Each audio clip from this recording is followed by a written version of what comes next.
ఎక్కడైనా మీకు తెలిసిన డాక్టర్లు ఉంటే చూపించండి, వాళ్ళకు వైద్యం చేయించండి. ఏమైనా ఎక్కువ తక్కువ అయితే సీఎం రిలీఫ్ ఫండ్ అని ఇద్దాము. తిక్కలోడు ఇదే కదా ఈ రోజు ప్రెస్ మీట్ పెట్టిందే పత్రం, ఒప్పందాలు చేసుకునే శ్వేతపత్రాలు. ఇక మళ్ళీ కొత్తగా శ్వేతపత్రం ఏంది? ఆ శ్వేతపత్రం అనే పదం తెలుసా ఆయనకు? శ్వేతపత్రం అడిగేటానికి శ్వేతపత్రం అంటే ఏంది? White paper. వైట్ పేపర్ అంటే ఏంది? డీటెయిల్స్ ఇవ్వడం. డీటెయిల్స్ అఫీషియల్గా ప్రతి ఒక్కరితో ఒప్పందాలు చేసుకున్న ఫోటోలు వివరాలు అన్నీ మీకు ఇచ్చినాం కదా. సీక్రెట్గా ఉంటే, అన్డిక్లేర్డ్ డీటెయిల్స్ ఉంటే, ప్రకటించని అప్రకటిత సమాచారం ప్రభుత్వం దగ్గర ఉంటే మనం శ్వేతపత్రం డిమాండ్ చేస్తాం. ప్రభుత్వం పలానా సంస్థకు మాత్రమే వివరాలు తెలుసు, ప్రజలందరికీ తెలవాలి కాబట్టి వాటన్నిటిని కూడా మీరు విడుదల చేయండి అని అడిగేది శ్వేతపత్రం. అసలు ఎవ్రీడే ఏం ఒప్పందాలు చేసుకున్నాం వాటి వివరాలన్నీ మీకు ఇచ్చి మీరు ప్రచురించిన తర్వాత విత్ ఎవిడెన్స్ విత్ డీటెయిల్స్ సంతకాలు ఒప్పందాలు చేసుకున్న వాళ్ళన్నిటిని మేము ఇచ్చినాం. అదే శ్వేతపత్రం కదా. నేను అదే చెప్తున్నా, ఏదో పదం బాగుంది కదా అని అనేసి ఆ తర్వాత దాని అర్థమైందో తెలుసుకొని అర్రే ఇట్లా ఉండేది లేకుండా అని ఏ పిచ్చోడు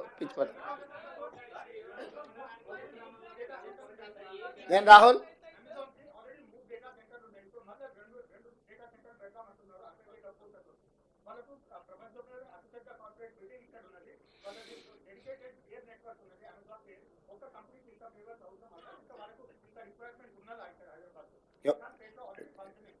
నీ అభిప్రాయమా వాళ్ళ అభిప్రాయమా? రాహుల్ వద్దంటావా పెట్టుబడి? ఇప్పుడు ఒక న్యూస్ ఛానల్ ఉందనుకో, రెండో న్యూస్ ఛానల్ వద్దని నిషేధిస్తావా? పొటెన్షియల్ ఉంటేనే పెట్టుబడి. వ్యాపారస్తుడు వ్యాపారం లాభసాటిగా ఉంటేనే పెడతారు. రాహుల్ని చూసి మొహమాట వాడి పెట్టుబడులు ఎవరు పెట్టరు. మొహమాటానికి వస్తే కాఫీ దాయిపిస్తారు తప్ప పెట్టుబడులు పెట్టరు.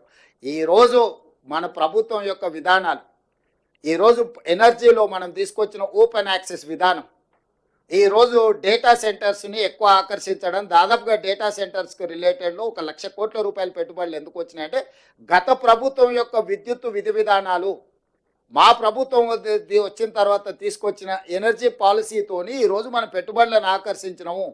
ఎప్పుడు కూడా పెట్టుబడులు ఆయా రాష్ట్ర ప్రభుత్వాల యొక్క విధి విధానాలను బట్టి పెట్టుబడులు వస్తాయి.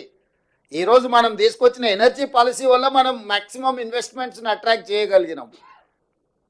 అంటే మన ప్రభుత్వము వాళ్ళ పెట్టుబడులకు అవసరమైన అనుమతుల విషయంలో తీసుకొచ్చిన సరళీకృత విధానాల వల్ల వాళ్ళు ఈరోజు మన పెట్టుబడులు ఇచ్చిండ్రు. అమెజాన్ గొప్పదని నువ్వే అంటావు, ఇక్కడ ఉందని నువ్వే అంటావు. 60,000 పెట్టుబడులు పెడతా అంటే మాత్రం నువ్వు బాధపడతావు. ఎందుకు? నువ్వంటే అదే నీ వెనకాల ఉన్నాయి ఆయన గురించి, నువ్వంటే నువ్వు కాదు.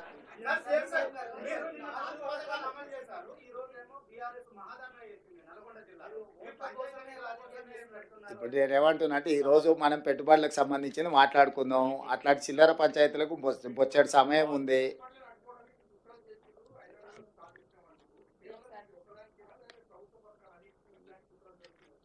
అది ఇక నువ్వు చెప్పాలి, నువ్వు విచారం. ఎందుకంటే నిర్మాణం మేము దేశంలో లేము, ఏమేమి జరిగిందో మొత్తం వివరాలు మీరు చెప్పండి. చెప్తే దాన్ని బట్టి నిర్ణయం. Yes sorry,